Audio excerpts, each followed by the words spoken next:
Hey guys, welcome back to the channel. Today we are talking about common issues and things to look for when purchasing a Jaguar F Type. The chances are, if you're watching this video, you're either in the market for an F Type or you're just curious as to what some of the issues are with them. You may even own one. But today we're going to have a look at what those are and any common or quick fixes that are around for them. Stay tuned.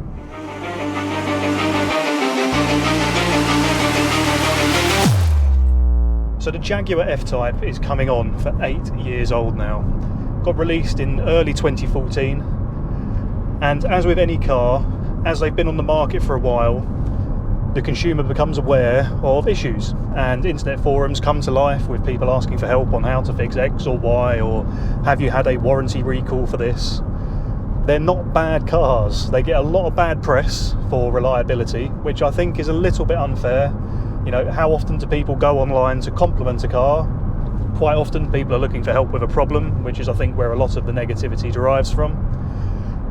But today we're going to have a look at what the most commonly reported or spoken about issues are, and if there are any easy or quick fixes that the internet and consumers have found for them. So let's take a look at what they are.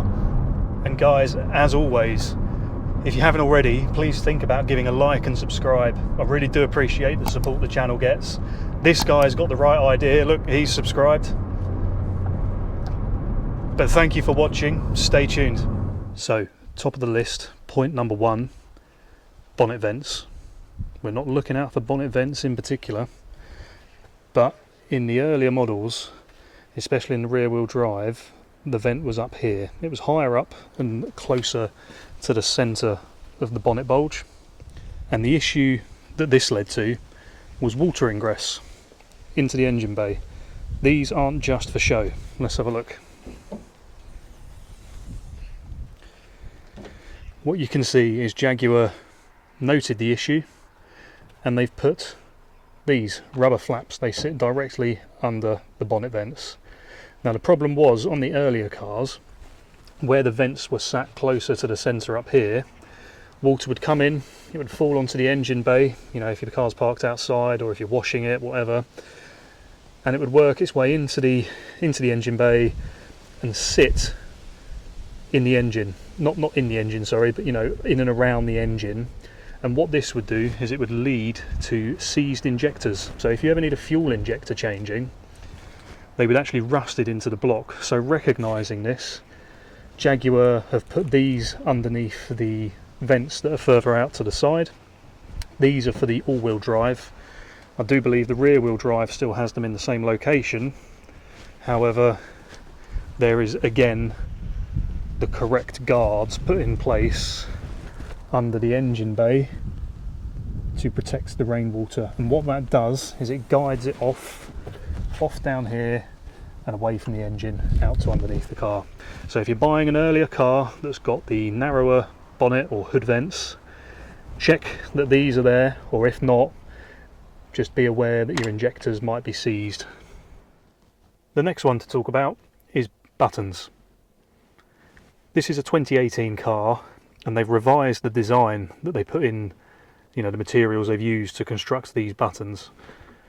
In the earlier vehicles, especially where they had the orange gear shift paddles and start buttons, there was like a soft touch coating on the buttons that through time, through exposure to heat and UV, all went sticky and horrible, and just it was all on this plastic in here, around the seat switches, the lock buttons, window buttons, all of it went sticky and horrible through time. So Jaguar revised the switch pack that went into this, and the plastics and the coatings, but the earlier cars, especially the 2014 to 2016 models, had that type of button in. So when you're buying, do be careful, have a look at the state of the buttons. They can be cleaned. There's a lot out there online of people cleaning these, and they do so successfully, and it gets rid of the problem once and for all. But it's just something to bear in mind if you're looking for one of these that's an earlier model. Another thing that some earlier model owners are now reporting is this vent here becoming faulty. If you can't see it, that's because it's hiding. A very neat touch probably arguably unnecessary, but definitely cool. This, in some of the earlier models, the plastic link arm to the actuator has a tendency of either breaking or the teeth shearing off of it, which results in this flap not coming up when you turn on the air conditioning. So again, something to look for, something to be aware of if you're buying an earlier model. There are replacement parts you can buy. You can purchase that link bar or a whole new unit if you wish. It's a well documented issue and one that people are finding workarounds to. So again, just something to be aware of. You got to admit, it's pretty cool. Back under the bonnet again, something to look out for, not just on the F Type, but on all supercharged Jaguar engines, is the Supercharger Coupling. So that belt there is driving the supercharger. And a common problem that people with supercharged Jaguar engines find, especially when they get higher mileage, is that starts to rattle. There's a little plastic coupling that through time can wear and create a bit of a knocking noise or a supercharger rattle, and a lot of people wrongly diagnose that as engine knock.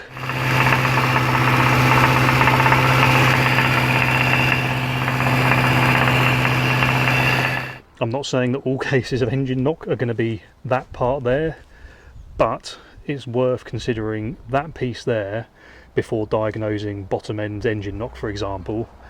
It's a few pounds or a few dollars depending on where you are in the world for that part. Easy to change. Supercharger snout comes off with the pulley, you change this plastic coupling and off you go. So something to be aware of. Not a huge issue that's commonly reported on all high mileage engines, but certainly one that is popping up on some of the higher mileage cars for sure. Next up is exhaust valves. Certainly in the earlier cars, but also in some of the later ones, the valves have a tendency to either seize and become stuck or rattle. You've got two sides to the exhaust box here. Let me see if I can get under and show you.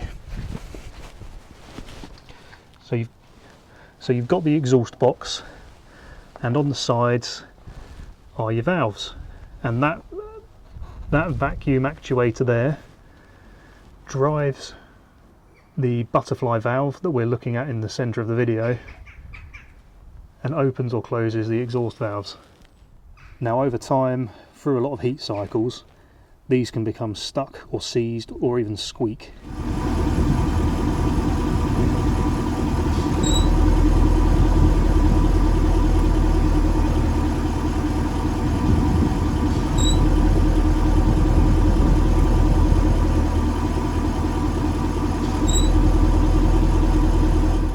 So something to look out for on especially the earlier high mileage models. Do the valves operate as expected? So there we have it, guys. Common things to look out for when buying a used Jaguar F Type. I don't think any of them are reasons to be put off of purchasing one. It is a fantastic car and great fun to drive. If you've not already, check out my video where I talk about the 5 things I love the most about the Jaguar F Type. But they're all known issues. Everything we've discussed in today's video, they're known, there are fixes to them, people are aware of them, there's workarounds. Any car you're going to buy that is, especially 8 years old now, some of the earlier ones, they're going to have their issues, and especially on a car that is poking supercar performance territory, I think it's a small price to pay. Hopefully this video has been of some use to you. If you're in the market for an F Type, good luck and happy shopping, and I'll see you in the next video. Thanks.